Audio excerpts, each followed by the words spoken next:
This is the Lone Creator YouTube. We hope this video helps. You start by confirming prerequisites. Make sure OBS is updated and the built-in browser source is available.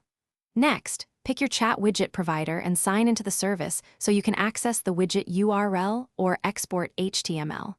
Once done, copy the widget URL to your clipboard and leave the provider page open. Now open OBS and create a new scene. You'll add a browser source next. This gets you into the first actionable step without wasting time on trivial setup.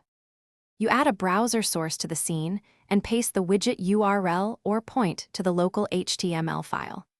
Make sure to set the dimensions to match your stream layout. 1920 by 240 for a horizontal overlay is common, and select a suitable FPS. Then configure custom CSS and enable or disable mouse click-through, depending on interaction needs. Also add OBS filters like color key or transform to fine-tune placement.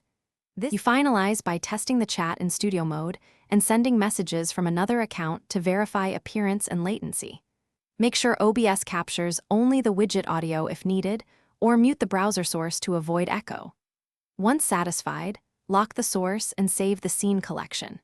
If the chat appears blank, check the widget URL for HTTPS and CORS, confirm the provider didn't require authentication, and verify browser source settings like UDP and local file permissions.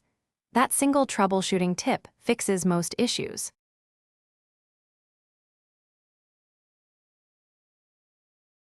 Thanks for watching. Consider subscribing if we helped you.